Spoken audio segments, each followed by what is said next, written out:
All right. Well, we are here. I think the setup has been yeah has been successfully connected, and I'm having the pleasure to speak with James today. Yeah, we're live on LinkedIn now. Looks well. We're live on Facebook and as well as on YouTube. So very exciting, James. We're talking to people on different platforms. How are you doing today? Doing just fine, thank you, Sergio. Doing just fine. That's great to hear. Very excited to. Well, I'm pretty sure our audience will be very excited to hear about our guest today, who has a pretty interesting career. And just I just learned before we started speaking that he also spent some time in Spain and Venezuela, so he's not afraid to throw a few Spanish words in there. And well, James actually he has built his clients' businesses with digital marketing, and today, well, he's passionate about websites and helping the rest of us understand online marketing.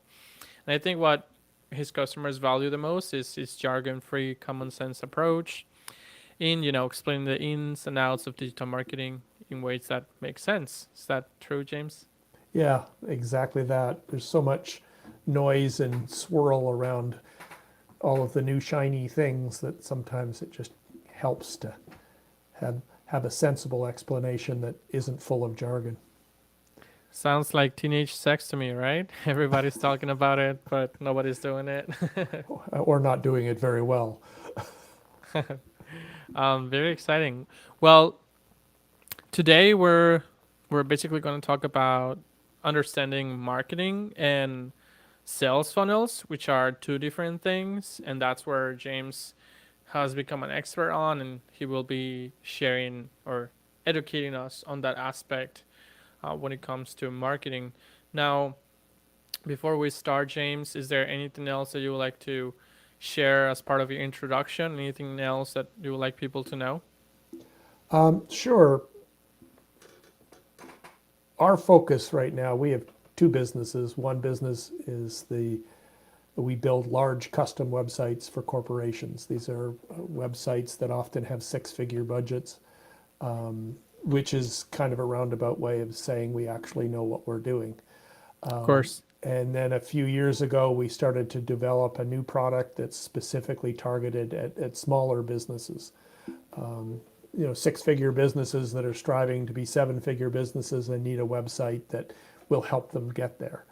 Right. And that's the key product that I think probably would appeal to your audience. It's called Innately, and it's a subscription product where there isn't a large upfront expenditure. It's a monthly subscription, and our team looks after all of the technology and the software and the rest of it, hosting and security and all of the technical things that a business owner Awesome.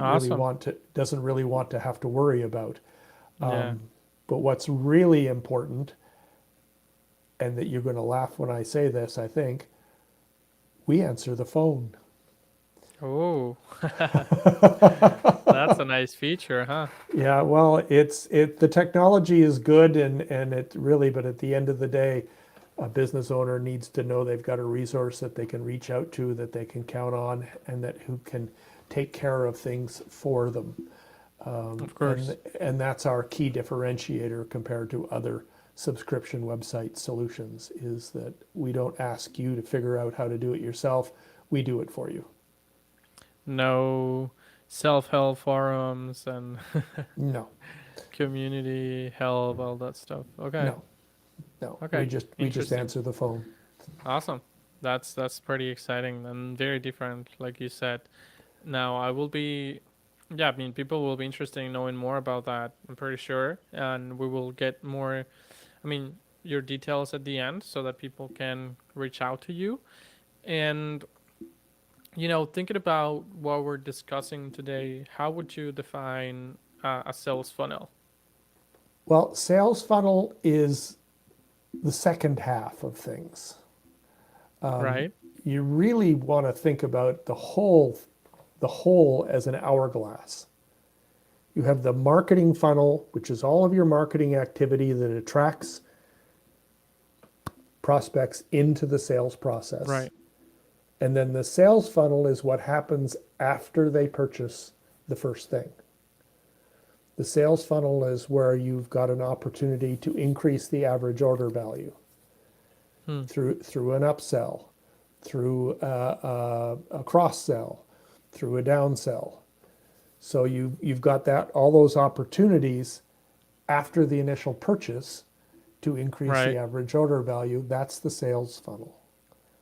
Okay. So marketing funnel is where it starts. It pivots at the initial purchase, and then the sales funnel is the plan for what's going to happen next. Hmm. So, like you just said, I mean, making sure that you help the consumer identify the ideal products that are going to add more value and add sense to that first purchase that they just made. Exactly. I mean, a common example of this is the Amazon.com customers like you also looked at, customers like you also purchased, those sorts of things. These are all examples of sales funnels. Right. Some people will use the two terms interchangeably. Mm-hmm. In my opinion, they're not the same thing at all. Of The course. marketing funnel is how you get people into your world, and the sales funnel is how you increase the value of your relationship with those customers. And just like sales isn't the same as marketing, of course, a marketing funnel and a sales funnel is not the same thing, That's right? right. That's right. Excellent. And so, what about the marketing funnel? Like, what would be a full-blown explanation of that? Well, it starts in three large stages. There's the top of funnel, the mid funnel, and then the bottom of the funnel. The top of the funnel is where you're trying to create marketing activity that will attract prime prospects, the Mm-hmm. people who have potential to be best customers, people who look like your existing best customers. Right. Then in the mid funnel activity is where you're building a relationship with those people through what are called microtransactions. The Okay. microtransactions are little things that you can generate. It can be as simple as, following a link to read a blog post, or, liking a Facebook post, or commenting on a Facebook post, or giving your email address for a free download. Hmm. Each of those microtransactions is a richer transaction. So as you're going down the funnel, you're presenting richer and richer transactions to the point where, when you're actually asking them to give you money in exchange for services or a product, they already have a sense of comfort with you. Right. And you want to plan the marketing funnel at, along the lines of the customer journey. Mapping the customer journey is an important part of the marketing funnel, because you want to have interaction points at each stage in the customer journey. The customer journey ends, many people think, with the purchase. I don't Mm-hmm. ascribe to that point of view. I think that the purchase is just about two That's just thirds a of transaction. it's the first transaction, and the first transaction is not nearly as important as the second transaction. And that's where the sales funnel gets involved. We're trying to build the value of the customer and the relationship that you have with the customer, so that you're no longer just a product with a name, you actually become a brand. And that's where real value comes in, right? Because then all that money that you spent to acquire that first customer, say $50, $100, then starts to make more sense, because that single spend that you make, that money, that, let's say you go to the customer's bank, right? Right. To a bank of customers, and you, or a retail store for customers where you can actually buy customers, right? You go and Mm-hmm. put and then deposit $50 and you get a client. And then, of course, the more value that you add to that client, the more value that you're also going to receive. Therefore, making that $50 investment being a lot more worth it. Right, exactly right. The reality is, good customers, best customers, can contribute value five ways. Okay. There's the the longer they stay with you, the more return you have on that initial investment. Exactly. The longer they stay with you, the better they understand your product and service, so they are less expensive to maintain, right? Which Exactly. increases the value. And it's also a lot more likely for those people to buy from you again, isn't it? That's the third one. The longer they stay with you, the more likely they are to purchase other products and services from you. Hmm. The longer they stay with you, the more likely they are to pay full price because they see the inherent value of your product and service. And the fifth way is the longer they stay with you, the more likely they are to recommend you to other people. Wow. Yeah. So you think about Exactly. it, understanding that sales funnel on the other side of the marketing funnel and bringing them together is more of an hourglass kind of concept, so it's all one thing, is a very sensible and smart way to look at this stuff. Of course. Now, what are we getting wrong about this, James? Like, what are business owners doing wrong about this stuff? The thing I see most often is they look at their marketing and their online marketing as disparate pieces. They Mm. look at it as individual things that they're doing. And just like connecting the marketing funnel to the sales funnel creates more value, the value comes from the connections. I call it the hub and spoke strategy, where the website becomes the hub. The Right. spokes are all of the digital channels that you're using to deliver your message. And the Exactly. rim is the content and messaging strategy that holds it all together. When you connect the pieces like that, you get a lot more power out of the wheel that you've created than you would if it's just a hub, a website, and I'm doing some Facebook stuff over here, and I've got some email stuff going on over here, and the pieces aren't connected in any way. They don't have nearly as much impact. They don't have nearly as much power. And that's the Exactly. mistake I see made frequently. It's like they treat it like a checklist, right? It's like, oh, Facebook, Instagram, and TikTok, and YouTube. Mm-hmm. Like, check, check, check, check. Like, I'm just doing it. Like, fine. Yeah, I'm on there. Whatever. What's the next thing? Yeah, that's right. And it tends to be, when you look at it as a checklist, sometimes people end up, I mean, I see this. So where are you spending all of your money? And well, I've got all kinds of things going on Instagram and TikTok. Awesome. Your audience is all over 40. They're not on Instagram and TikTok. Right. You know, your best customers are not there. Why are you doing that? So that comes back to the customer journey and understanding your customer avatar. Who are the people who are your best customers? Now, when we talked about this, um, these three elements of, like you mentioned, top of funnel, Mid funnel. medium, and bottom of funnel, what would be? I think a lot of people are interested in targeting that top of funnel audience, and Mm-hmm. that's it, right? They Yeah. forget about mid funnel and bottom funnel. Well, Um, they want the bottom funnel too. They definitely want the sale, but they miss the mid funnel, and they miss creating that environment where those microtransactions can happen. They try exactly. to go straight from I've raised my hand to, oh, here, come on, you know. Yeah, yeah. And it's not like that. There has to be No. a certain amount of steps. Now, what would be some of the strategies that you would recommend for people? Let's if we look at it or go through it step by step, and we start with the top of funnel. What strategies would you suggest to business owners to reach and successfully move those people to the mid funnel stage?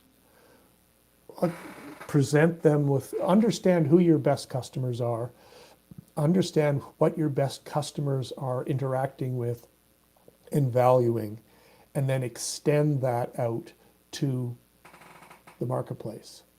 For example, if you have enough of a list, let's say you have an email list of 4, 5, 6,000 people, and you've done some analysis on that list, and you know that there's 1,000 people on that list or 1,500 people on that list that represent the majority of your sales, right? Take that list, submit it to Facebook, create a custom audience based on that list, and then create a lookalike audience based on that custom audience. And then generate traffic advertising against that lookalike audience. The traffic advertising might be a 90-second video or a 2-minute video, right? And then Facebook will do this for you. You can track the people who actually watch the video. So the people who've watched the video for 75% of the way through, that's a microtransaction. Low commitment, but they've taken the time to watch the video, but they've also sent you a signal that they are interested in what you're talking about in the video. So then you turn around and serve a lead gen ad to the people who watched the video. Not to everybody, but to the people who've watched the video. Exactly. And Those then will you've already show got interest. a richer transaction. Yeah, I'll be happy. Here, I'll give you my name and email address in exchange for this free checklist, this lead magnet of some sort. Again, no money has changed hands, but you're building a relationship with these people. And you're getting their email address that they can go into one of your other spokes, which is your email marketing. So they go into the email marketing system, and then you've got a very cost-effective way to cultivate and nurture these people over time until they're ready to purchase. And when they're ready to purchase, who are they going to call first? Yeah. The person who's been creating value. Exactly. Now you mentioned something here. You mentioned a lookalike on Facebook. Can you explain what that is for people who don't know? Well, Facebook has literally billions of people who've signed up, and they've got all kinds of data about those people, their behavior, how they interact with the platform, what kind of content. This has generated some controversy in recent times, but from a marketing perspective, they will take your initial seed list, the email list, they'll match that email list to the people who are on Facebook using that same email. Then they will create an algorithm based on those people who matched, and they will use that algorithm to go out and find other people who have very similar behaviors to the people that are on your list.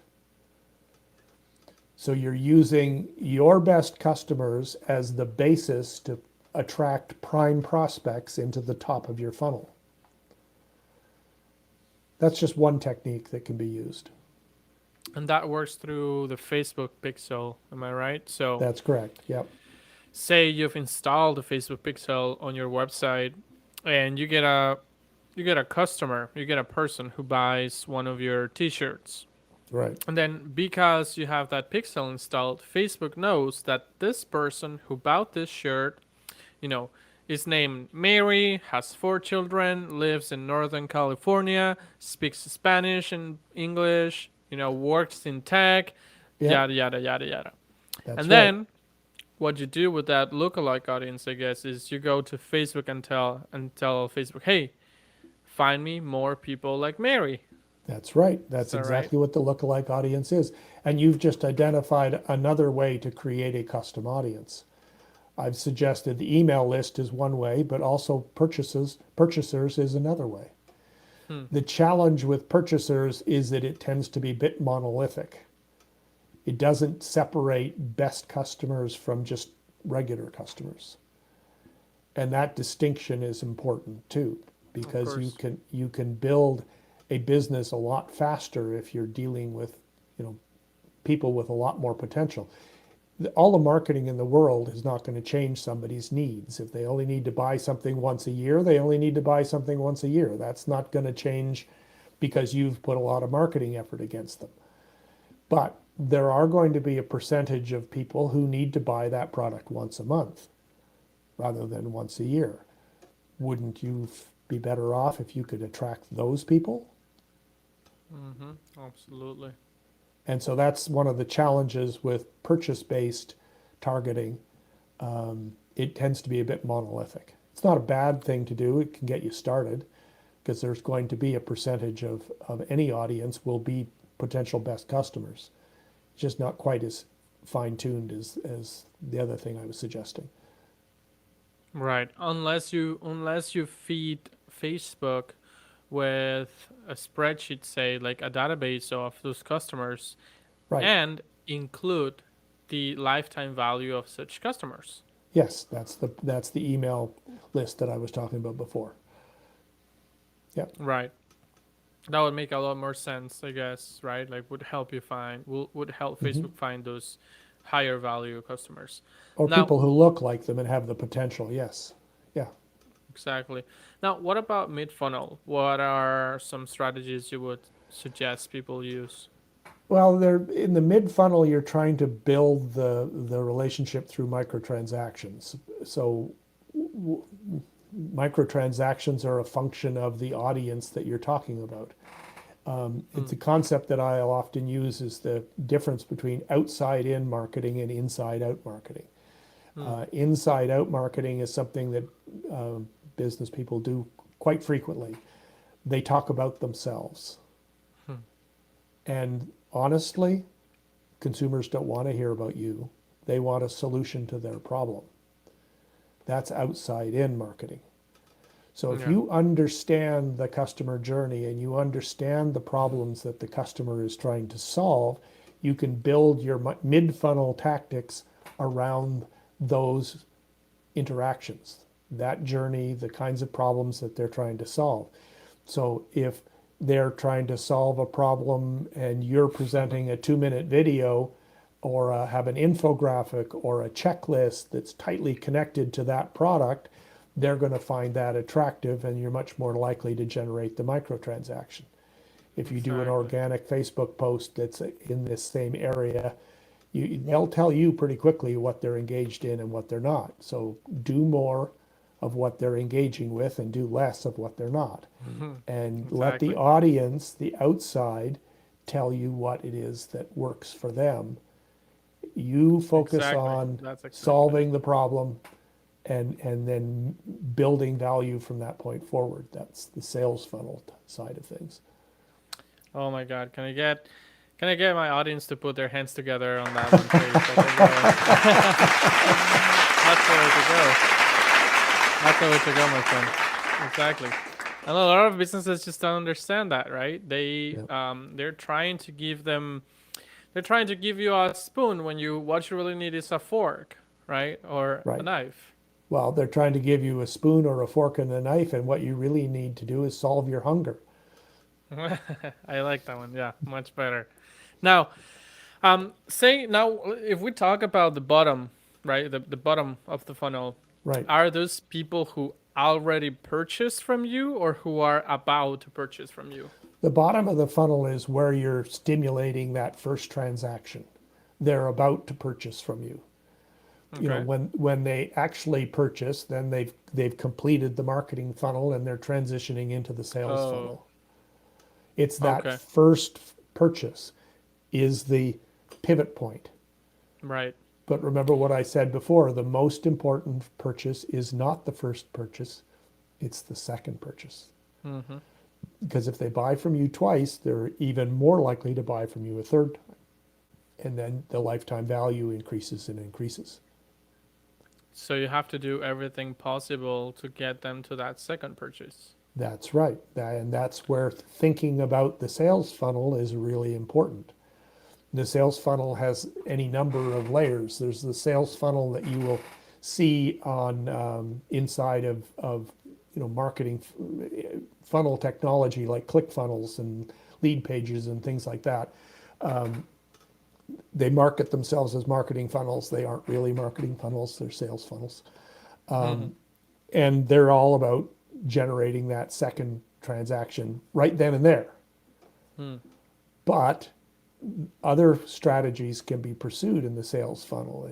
Using email marketing, for example, is a very effective way to take existing customers and nurture that relationship, build more value create a better positive situation, inform people about new products and services, give them advice on how to use their products and services, create value that goes beyond the transactional benefits of the product you're selling, and you're much more likely to get that second sale and then the third sale.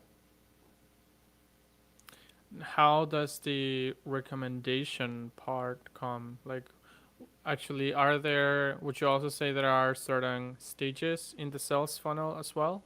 Sure. What would Yeah. this be? Well, it's about, how long they've been with you.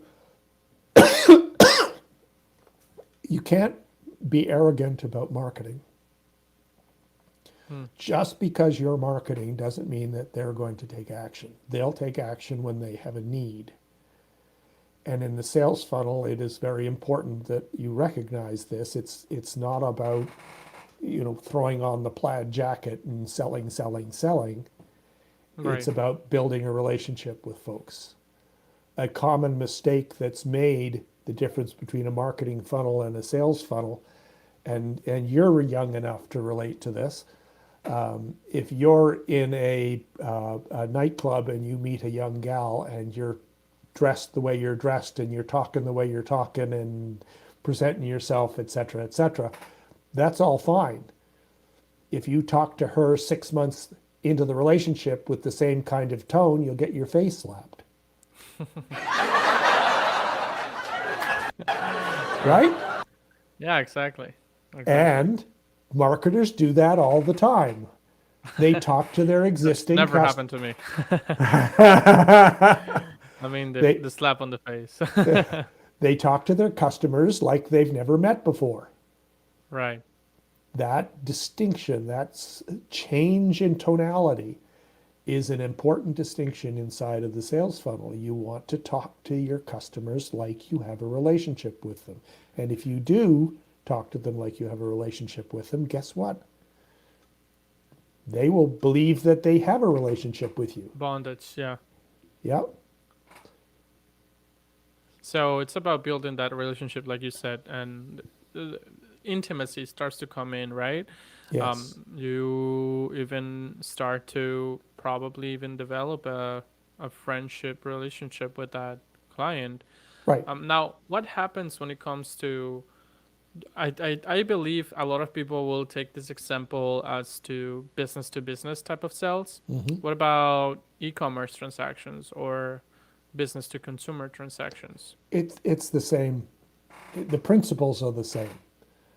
It's actually even more prevalent in business to consumer because it's very, very common in consumer markets that 80% of category sales are being generated by 20% of customers. Those are those best customers we were talking about. They're the ones you want to attract. If your customer base has a disproportionate number of best customers in it compared to your competitor, you may have exactly the same market share, but you'll have twice the revenue.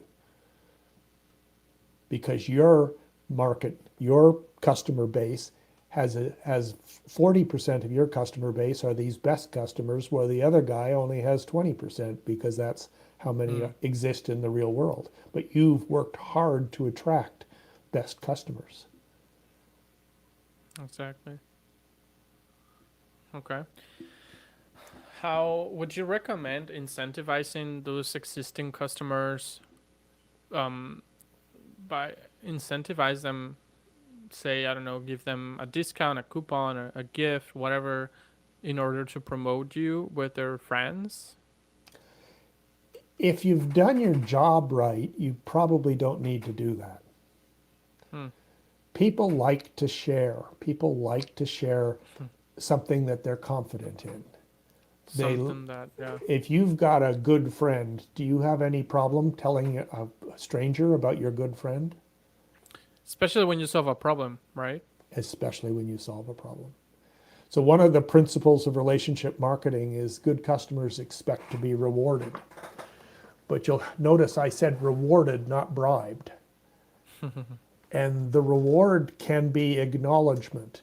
It can be advance notice. It can be extra information. It can be private space. It can be private attention. There's all kinds of ways that you can reward best customers. It can be asking for their opinion. There's all kinds of ways that you can reward your best customers. And those are things that will build the relationship. You're trying to create value beyond the functional benefits of your product and service. And that's what builds relationship equity. And that relationship equity is what leads to all of those positive things we were talking about before, the 5 ways that customers build value. Especially when it comes to, like you were saying, I mean, sharing about that problem that this company or product solved for you, especially when it comes to that product serving as a reinforcement of who you are, right? Yes. If you see yourself as a person who is caring, who is smart, who is charismatic, who thinks about others, and then Mm-hmm. you find a product that is consistent to those values, that is consistent to that personality, then you're gonna go out there and share it. That's right, you are. And naturally, you're going to naturally, it's not going to come across as in an artificial way. It'll just be the natural, hey, I heard about this great thing that I think that might be really helpful to you. And Mm, that is going to have a much bigger impact on someone's decision to buy than any kind of advertising or marketing. right. Yeah, that makes a lot of sense. Now, there's of course also that first impression, right? Mm-hmm. That also happens in the online world. Like when you first visit a website for the first time, you're also getting a first impression from that business. And it's known that a lot of people tend to abandon the website Mm-hmm. after certain seconds. So, what would be some ways that you would recommend people use in their websites to convince those visitors to stay? Make it easy to find the value that you're looking for. Basically, you have Mm, the average web visitor has a shorter attention span than a goldfish. Apparently, a goldfish has an attention span of about 9 seconds. In a website world, you have 6 seconds or less to get people to stay. So in that 6 seconds, you've got to do a lot of things. First of all, the web page has to load. So you want to make sure that your website is modern, that it's going to okay. work on all devices, that it's on good hosting, Mm-hmm. and so that it loads really quickly. And Of Google course. is using that as one of its ranking factors The now because judge. it's so important. So if you're wasting 3 of your 6 seconds just waiting for the page to load, well, that's not very productive. Yeah. Then once they see the page, you have to reassure them that they're in the right place. I was Okay. looking for this. So if you've got an ad that's red and has a picture of a female model in it, then don't have a landing page that's blue and has men on it. Right. Reassure them that they're in the right Disconnect. place. Use the same color schemes, use the same fonts, get your branding prominently positioned in the upper left-hand corner. Right, this is what I was looking for. I'm in the right place. Don't spend a lot of time on that because you don't have a lot of time, but it is something to be sure of. Then, benefit statements. Solve their problem. Mm, Communicate, you know what their problem is. Agitate that problem. Give them some suggestions as to the risk that's involved if they don't take action. Scarcity, urgency, a fear of missing out, all sorts of ways you can agitate that problem, and then present the solution that you're offering, and then present a call to action, something to make it very clear where they should go next. So reassure them that they're in the right place, present the problem that you're going to solve, give them a hint to the solution, and make it clear what they should do next. And if you mm. do that, you'll draw them in, they'll click into the next page, and then you do the same thing again on this next page. Every single page in the website you need to think about in those terms. Right. Okay, so to me that sounds like 6 elements, right? Six ways to convince people. Um, yeah, pretty much convince them to stay. So number one, you said consistency, right? With the ad, with whatever you show them first. That's right. Show them the second. Number two would be show them the next step. And Yeah, then what are the other four? define the problem, Define the problem. Okay. agitate the problem, Okay. and then make it clear what they should do next. Okay. Awesome. And that way, I think a lot of times people make these mistakes. Is it because they don't know? Or is it because they don't have the tools? Why do you think this happens? I think sometimes it's because they know too much. Really? They're Okay. so deeply involved in their product that they want to tell everybody all about everything all at once. Hmm. And that's not how the sales process works. It's a journey. You Hmm. want to draw people along. You're just at a different point in the journey. So I see this. I see the, on the homepage, or on an e-commerce situation, you'll land on a product page, and it's like, oh my God. Whereas, we build on using WooCommerce, and WooCommerce has the short description and the long description. And the short description is what sits right up by the featured image, and that's where the price sits and everything. That's the place where you want to communicate the benefits. Hmm. You want, this is a great solution for you if, but bullet point, bullet point, bullet point. Here's how much it costs, click here, right? So that product layout is exactly the same structure as I've just described to you. But it's done in a product situation versus a homepage, but it's the same structure. And then the long description, which is what appears towards the bottom of the product, that's where you can spell out all of the details. That's where you can provide reasons to believe. That's where you can list your features and attributes, which is what convinces people that, okay, I guess they can really deliver on this. You can provide social proof. That can be in the form of testimonials. That can be in the form of brands that you've worked with, or there's all kinds of ways to do social proof. All of that needs to appear in the longer description that sits below. Are videos better than images when it comes to social proof? Videos are powerful in lots of different situations. They can be used. Video testimonials are an awesome thing because it's real people, right? And people buy people. And if they see a real person giving a testimonial and it comes across with it's authentic and natural, that really is a convincing thing to do. Video testimonials are awesome. Video explanation is also a very powerful thing to do on a landing page, where you're taking the time to spell through. It still should have that same structure, but you're taking to do with audio and with visuals, you're taking them through the same process of problem, agitate, solve, reasons to believe. Right. It's going to be the same structure. It's just using a different medium.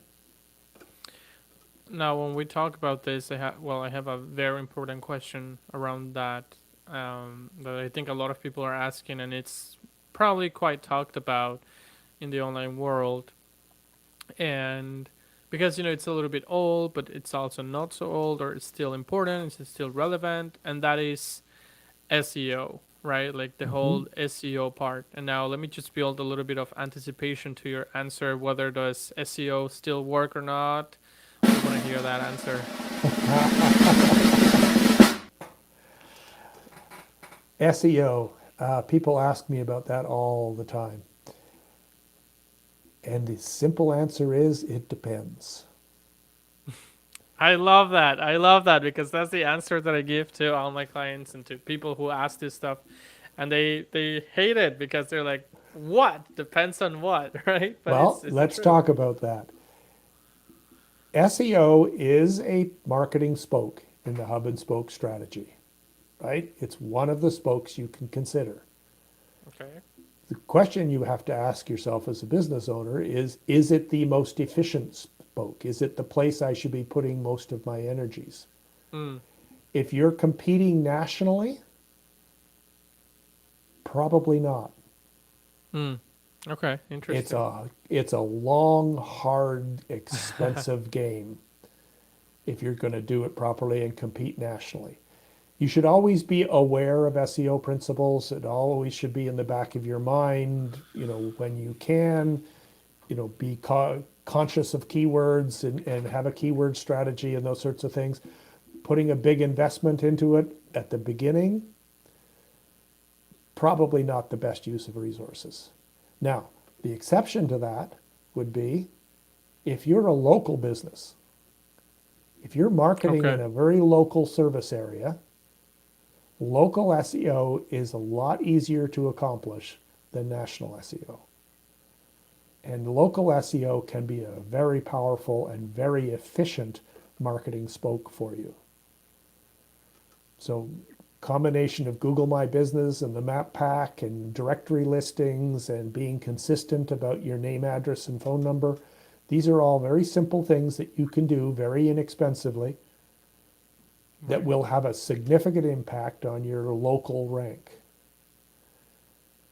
So if you're a local business and you're dealing with a specific local service area, then SEO should probably be very near the top of your list if it's not the top of your list. If you're a Oh, national business and you're trying to compete nationally with players who are much bigger than you are, who have much more domain authority than you do, it's kind of a fool's errand. yeah. Yeah, that would be a hard game to compete in. It's a very hard game to compete in. And I've also heard that SEO is evolving now as a lot of people are are making their searches with voice. Yeah.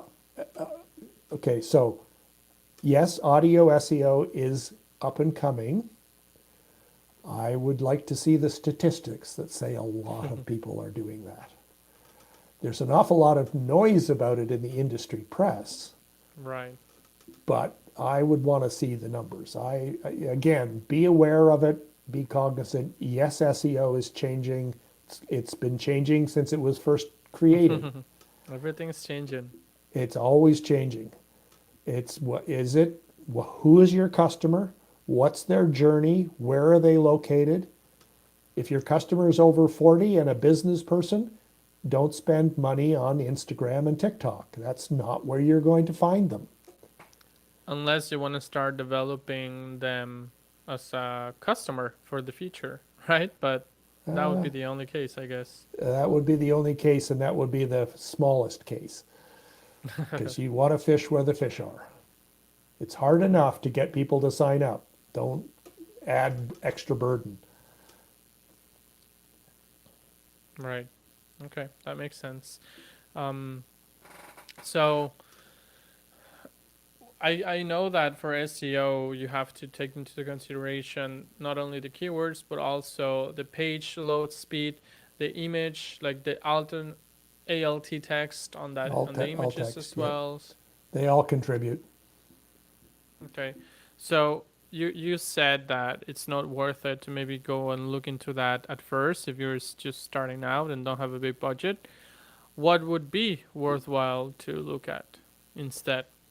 Well, you want to look at you want to look at your customers and find out where your customers are, and then and then find out what your customers are passionate about, what your customers are trying to sell, the problem that they're trying to solve, and then present your product or service in where they are and in that context, and you will attract folks over to your offering.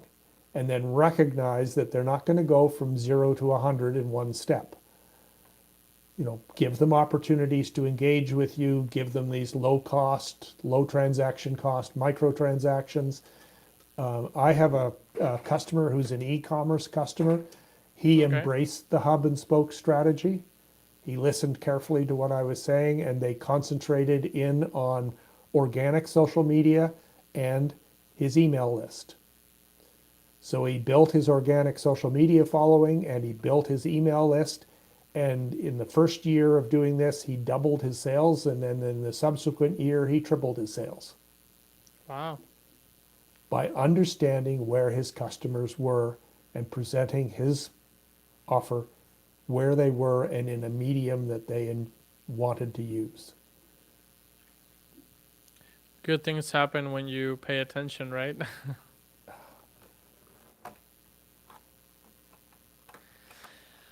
All right. Well, as we approach to the end of today's episode, which makes me really sad because I think it's been a lot of fun. I would like to ask you just a last few questions, last couple questions. One of them being, what are some website mistakes that you see frequently out there? Oh, there are so many. The thing I was talking about, the outside in versus the inside out, websites that spend their time and energy talking about themselves Okay. versus understanding the problems that the customers are trying to solve. Websites that don't understand, the first question I will ask a new website customer is, what's the primary objective of your website? And typically when I ask that question, I will get a litany of things that they want the website to do. And then I'll make a little joke about perhaps we have to go and watch the movie Highlander. There can only be one. What is the primary objective of the website? And in business to business, it generally falls into one of two buckets.